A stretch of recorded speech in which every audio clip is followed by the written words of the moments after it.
Three times. Like it off.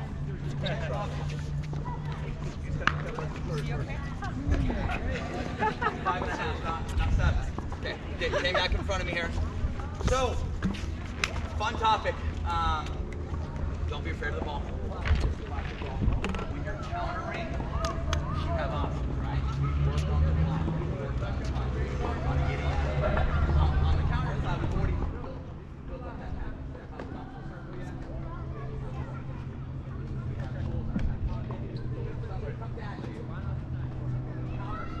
If you don't see the speed up, maybe they hold it, they make it look like a ding, and all of a sudden shove it into you. But if I'm not able to see it, if I'm not able to get my knuckle position down, K-Max speeds up in a zone where it makes me feel vulnerable. Zone 3 and 4, maybe up a little higher. Plain and simple, if I don't see it, or if he's been beating me head to head, and I understand that his hands are just much better than mine, I feel like what? Block and surrender. There's no need for me to fight fire if I can't beat this, right? Now, if I'm comfortable going head to head, if I feel like my hand speed is up to par with his, or maybe my hand speed is better than his, or if I see his speed up, or if he speeds up in zones 2 and 3 and it's right in front of me, do not speed up towards your opponent's belly button. Usually this ball comes back in our hurt. Okay? But if I see it, if it's in a zone that I'm comfortable punching from, I'm going to punch back, get my knuckles down, and finish at that second high carry ball. So what are some signals that he's going to speed up? Foot drop? Yeah. So I mean, everybody's tendencies are different. But something that we know is if I'm looking to lean in and take a ball out of the air, to get speed up. Okay? If I'm rolling, what is Kyle looking at? There's added what? There's added hand activity, right? But if that's a reoccurring thing where maybe your opponent loves their backhand roll, you should know that when you dink to their backhand, if they're taking it out of the air and you see them turn knuckles, something might have and I would say most players, kind of favor one side of the hand. When I'm on the right with my forehand, Riley, last couple years I saw a lot of balls. I got good at speeding up off the bounce line. I could speed up out of the air, but on my forehand side, I'm very versatile. I can speed up off the bounce or out of the air. On my backhand side, I only speed up out of the air. K-Mac knows. I've been working on trying to poke stuff off the bounce, but that's just not in my arsenal. It's not in my comfort zone. Right? So you have to see who's in front of you. What's their best speed up? Usually, most people don't want to speed up off the bounce. Right? Like the first progression of seeing offense, something green is out of the air. Next progression is understanding, hey, if I hit a push kick and I get a lift, off of that lift, now I can put my poison and put the speed up in there. So just think about who's in front of you, what their tendencies are, but generally there's a little. Take a look here. So dinking in zones 2 and 3, tip down, push, again, tip down, push. Anytime I push, it forces them to do what? Lift, off of that lift, zone 3 and 4, and then clean. Okay, again. Again, tip down, pushing, trying to get a lift. There's my lift. Okay. Speed up, clean up. Speed up, clean up. If you're not ready for the second one, don't hit the first one. Pretty simple. If you're not going to clean up your match, do not speed up. Okay? Now, something to think about. If I've tried to speed up at this person and it just doesn't work, right? The counter comes screaming back in a hurry and they can give you one of these. When you speed up cross court, who does that counter go to? Or sorry, who does the re-counter go to? Right. So if this doesn't work, like prime example, I play with Rye. Rye loves his hands. Rye likes it better. Re-countering. So most teams that we played the last couple of years, I'd speed up cross court. He would go right in front of Riley. Riley would use that 9-3 pancake, and then he would beat the person head to head. But I would speed up cross and basically have Riley clean up my mess. Do it, Rye. Okay, but I'd speed up here, it would go there, and then Rye's there to re-counter. So when you speed up cross, it's going to go at your partner. When you speed up middle, I mean, gentlemen, has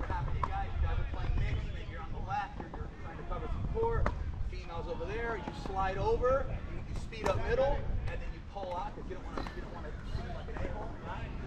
And you're letting your female come in, and then where does that counter go right back to? So start middle and stay middle, right? Because generally it comes right back where? Right back to where the speed up started. So if you're going to start your mess and take a ball off your female's inside foot, sit your butt there and be ready for the recount. Start and clean. First one, second one. Brian, have you seen anybody speeding up line lately? It seems like at the pro level there's a lot more speeding up line. Why do you think there's value behind speeding up the line?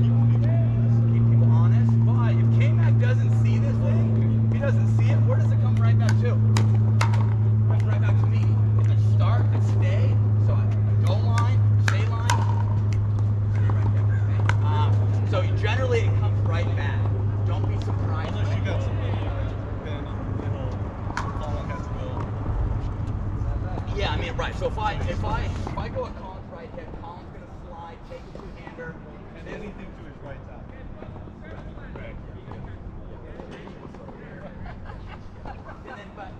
and then and see this as like a combo, right? I'm hitting a speed up that's off pace, that's well placed, putting Kyle in like an uncomfortable spot. He floats it, and then my next one, I'm out extended, my knuckles are down, and I'm looking to get this rebound. Down, through him.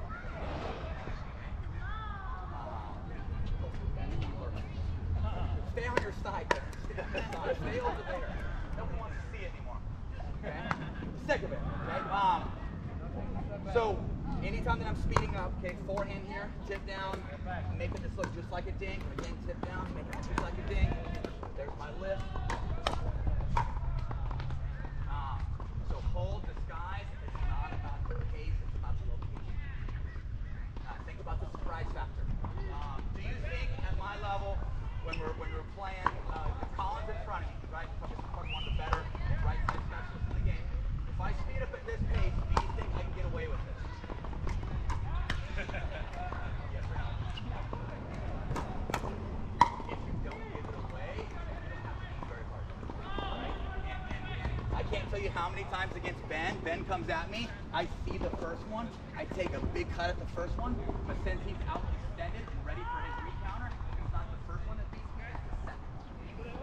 So there's a ton of value behind understanding that when you speed up, stay out here, stay alert, stay eager.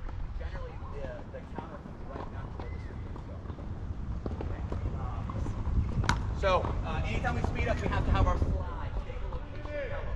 Whether it's a pushing, it's a drive, kitchen speed up. If I'm not ready for the recounter, I switch it down and set up. So here's examples of trying to be the hero, okay? Or maybe a one-shot wonder. Okay, so we're taking back and forth. Let's say that I'm in a good location. The ball's in yellow, but I'm off balance. I'm not stable. K-Mac hits the push dink. I'm off my back foot. Okay, again. K-Mac hits the push dink. I'm off my back foot. Okay, I try to go through it. Okay, that's just me trying to be the hero. If you're off balance, if you're not ready for the recounter, it's right? Next scenario. Slide. I am stable. The ball's in yellow, but Kyle pulls me out of position. So I'm gonna in a bad location. What's this? Bad location. Try to speed up. Now it's one versus two. If I speed up in front of me, whose job is it to clean up? If I go cross, and it's last scenario. I'm stable. I'm in a good location, but I'm digging for trash in my residence. K-Mac over. What's this? Red.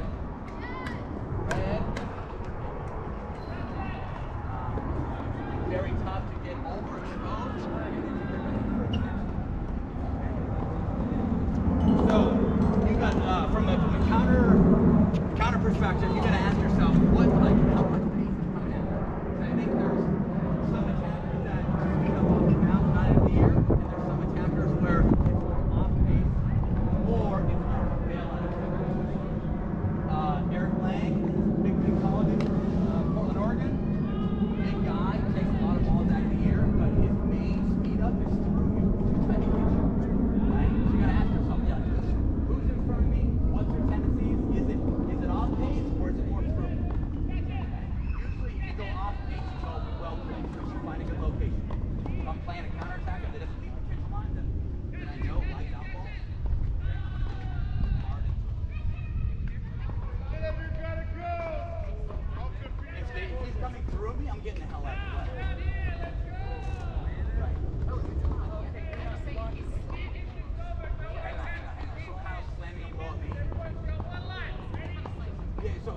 Kyle's speeding up at me. Right. Yeah, so if I see the speed up, and if I'm not ready to get that extension, if I'm not ready to get my knuckles down, if I don't have enough time to get my knuckles there, then I'm going to do what? Right. Okay. Back to the block, fundamental, right? If I don't have time, if I don't see it, all I'm doing is just surrendering and blocking. Okay. If I do see it, if there's a stamp on his forehead that says it's coming in hot, then I'm getting that extension and I'm punching back. Okay. K-Mac?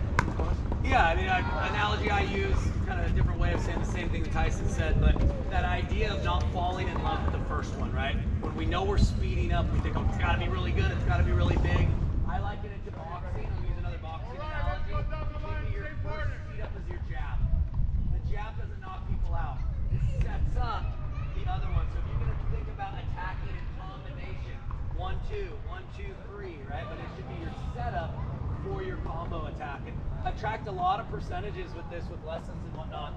And if you can just make the person in front of you, you can disguise it, not give it away by a big backswing, just make them volley, you're going to win a high percentage just through that disguise element. But if you try hitting so big that they can let it go, or you try clearing the net by a half an inch, then you're not really making the volley or beat you. But if you put that ball in play and you're waiting for that next shot, you're going to be in a good spot. Just like Tyson mentioned, if I'm in the middle of a fast exchange, mentally I think hit, back to ready, hit, back to ready. But because I'm the one speeding up in this situation, I can make that educated guess about where I'm speeding up and where I'm coming back to. So I will wait backhand or wait forehand based on if I think that ball is going to come back to a certain location or not.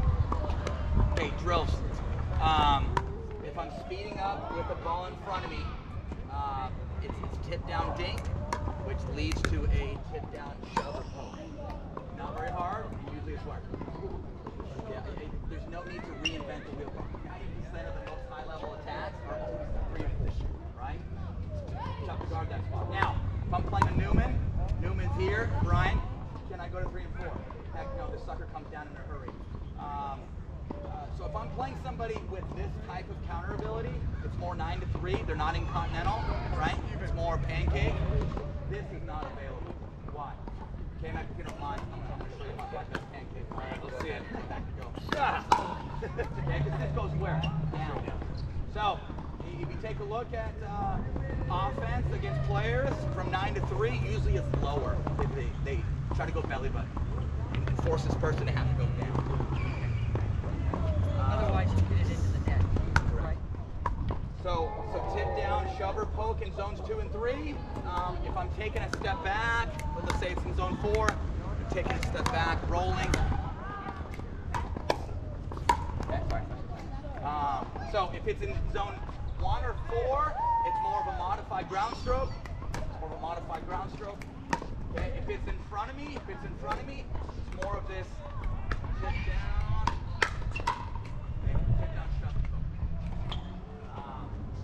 So, okay, Matt, I'm going to hit 7. Okay.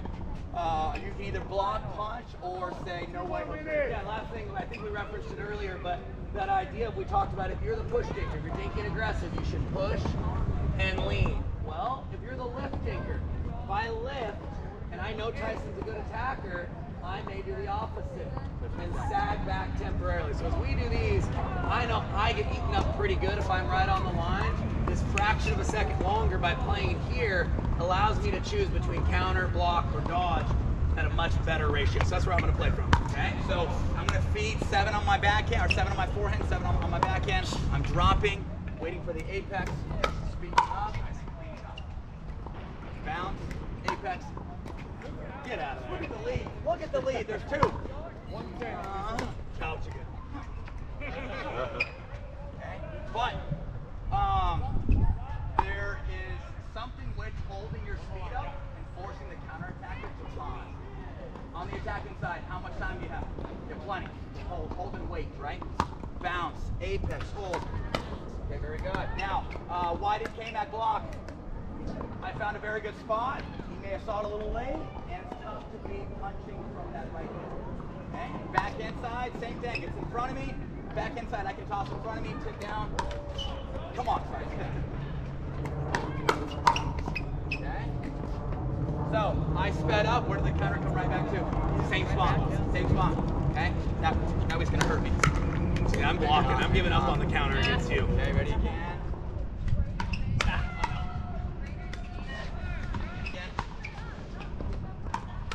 So this is the drill that we do at home. Okay? So this is drill one. I'm stationary, I'm feeding, waiting for the apex, and then pulling. Second drill is dinking back and forth. I'm going to have K-Mac act as the attacker. I'm the counter attacker. He's going to be hitting more push-ins. I'm going to be lifting and lifting back. Okay? He's pushing, moving me around. Playing the point out. Not keeping track of score over here. Hey. Is that it? Yeah. Always. Hey. Always. Susan. Geared up. Speed up. Again. Dinking. Just hanging, waiting. I was waiting for a ball to go on. Sorry, so have some fun here. First exercise. Bounce, apex, pull, and then get ready for what? Get ready for your clean. Don't put so much focus into the first one that you're trying to put a bullet to your opponent. Remember, it's a setup, speed as it comes, speed as it comes. First drill is stationary, first progression stationary, 7 and 7. Second progression, I'm the attacker, he's the counter attacker. 2 or 3 minutes, and we'll change. Counter attacker, you didn't just come to play today. You didn't just come to play. Go hit every outlaw. If you recognize in areas where balls may be going out, I would look to let more balls go out when it's off the bounce. It seems like out of the air you can get more spin off the bounce, especially when your opponent's speeding up in front of them and it's more of a shove or a poke.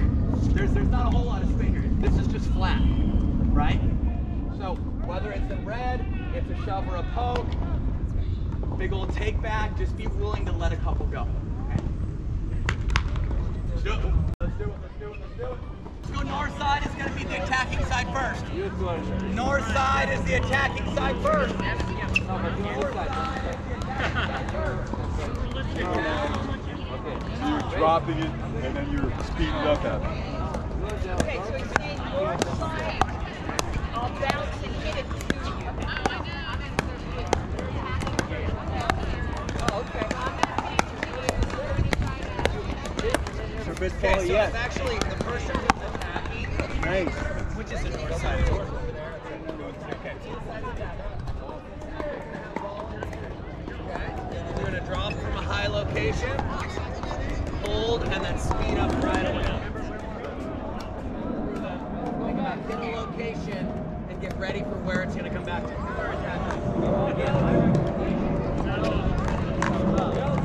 Higher bounce. I would not recommend being right here on the line. I would take one step back.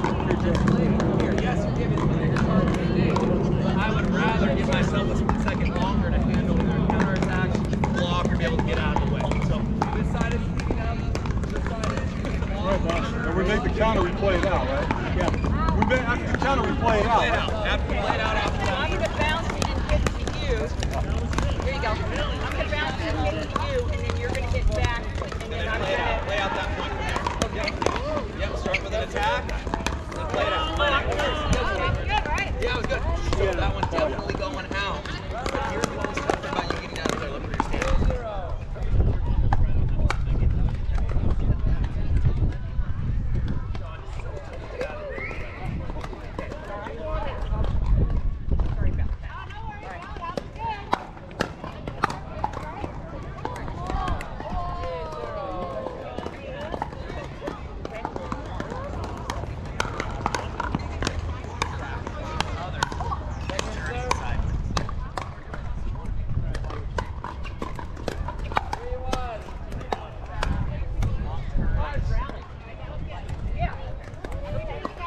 Sorry. So that's one, right?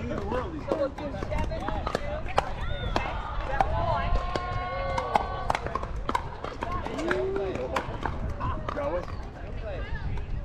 Try and hit it again. That's 2. 3. Thank you. Oh, let that go. That ball. That's 5. So you high Oh, drive. I'm sorry. You do that. That one over. You go Oh, right. nice. Right on me. Beautiful. Okay, let's do it again. It would help if I put my paddle through, and that's perhaps. That's my problem is if it goes too far. And Yeah, like what do you do with your hand? Yeah. well, that's a good reminder for us is to, you know, get that ready. Out. Okay. I would say for most levels, if it's coming here at my shoulder, I'm gonna let it go. Now, at the pro level or just higher level players, sometimes they can hit it slow and so it still goes in. But at most levels, if it's up like this, get out of the way. Most of the time, they're not gonna have that. Gauge how this shot is. You can gauge the speed that sometimes we have to play. And most of the time, when you're just getting up like this, it's a high level attacker to attack slow and high. Get that for me. Most of the time, it's You've been doing me good. yeah, the word's tough, tough, tough.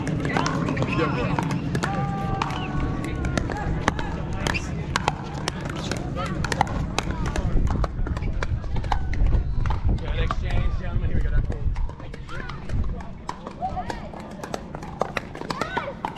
Sorry. And then the only thing I would practice is starting to speed up. You want to mentally think, I want my opponent to make me think at me. You're doing is start kind of back like this, with your hips kind of turned. The leg back isn't a problem, but you want to square your hips as much as you can. You're kind of turned a little. So this wouldn't look like a dink, so it lets them know, hey, the attack's coming. So I'm going to do more of a, I'm going to make it look like a dink, and then just accelerate. Right? So that way, visually, it's a little bit more disguised. Gives me less time, yeah. Coming in, they see it coming a little bit. Sure. Thank you. There. Good. Good.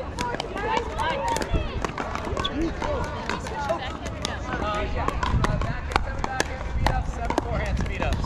Okay, did we do backhand? Whatever. Okay, well let me try to use your backhand, okay? We'll try it again. Just my opinion, but I think that's too far back. One step, you can still counter punch. But if you take 2 steps, Ready to switch it up? I just say, Ready to switch it up? Sure. Yeah. you're so So, far away. that's right. So you're, so I'm feeding you. That's right. Step Yeah. goes a long way beyond 1 step. Oh, good. Okay, go into your backhand. Go into your backhand. So folks, now that we're doing backhands, we should be doing backhands. Now that we're doing backhands, the attack itself doesn't need to be as good because I speed up backhand. I can sit and wait with my backhand, and I can cover a lot of territory. So again, it matters more about disguising. I don't have to hit a location.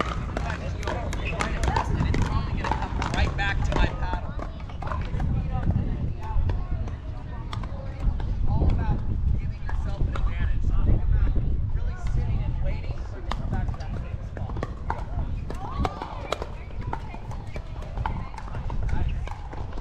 Right, go into your backhand. Oh, why did you come back to the same spot? That's because I don't know what I'm doing.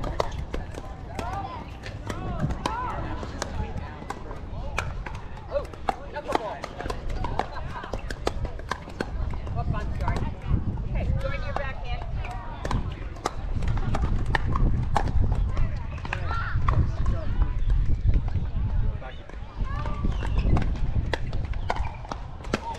Go into your backhand. But this next one we're going to do, we're going to be dinking nice and easy back and forth. Honestly, to get the most out of it, both sides. It's not about dinking, it's about preparing for that attack. So now I'm choosing the right ball to actually go ahead and speed you up. I'm going to go with George here real quick. So if I'm the attacker, now I have to analyze as that ball bounces up. Is this ball attackable, or do I not have my slide where I just need to take it back? Bring the slide. I have to be stable or balanced. I have to be in a good location, not pushed off the court, and I want that ball to be in my yellow zone or higher, basically above the leaves. Okay, I so can only counter. I can't attack. yeah, so you can't attack, but wait till I attack, you go ahead and counter back. We're just dinking back and forth. That one's a little too low, I'm not going to speed up there. Still a little bit too low for me, I'll wait for another ball. shallow. Again, I don't have one that I can attack yet. Maybe I can go that way. All right? So I'm waiting for that ball to have all my conditions. One more time. Dinking, waiting for that right ball. A little bit low for me. Balance out up a little. And boom. Last thing, footwork here is really, really important. When I do this at home, I focus on teaching people that anchor step first. Why do you think I use this anchor step? Not every time, but a lot. What's the purpose? Sagging this leg back. What do we think? Time for what? The ball to reach its height. If I wait for a ball that bounces here, let's say I think the apex is going to be here, but I don't move my leg. Now, I'm jammed when I speed it up. If I move the leg out of the way, I can get behind the ball and I can get through with my motion. So be willing when we're speeding up. Backhand, drop that leg. Forehand, drop this leg. And that's going to let you see more balls than you theoretically could choose to speed up. Again, I can't stress enough. Let's have both sides. Move the ball around side to side. Set up for all that you should attack. So lift those things, hands up, ready to counter. Attackers here, counters on that side.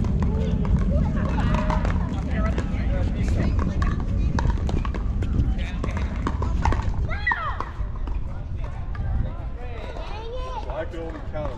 You have to make the first attack. Yeah. And it's not necessarily right away, but everything is right. Just waiting for that opportunity. Right.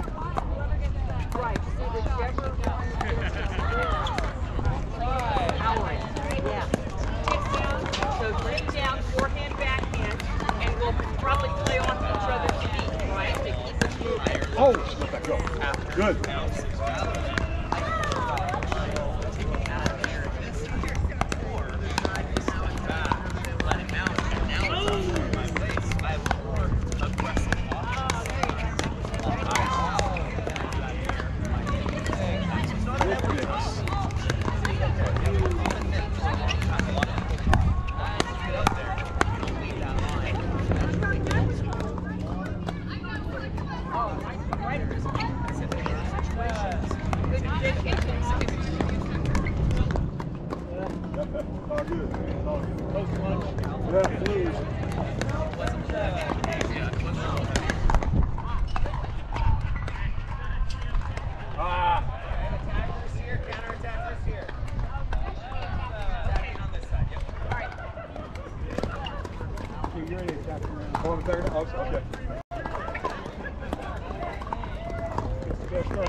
So this side's speeding up, correct? Oh, I'm not sure. No worries. Okay, well, it's not a big deal. We'll just switch roles and make sure you're on the next one. Okay, here we go. So you speed up. I'm the attacker. Okay.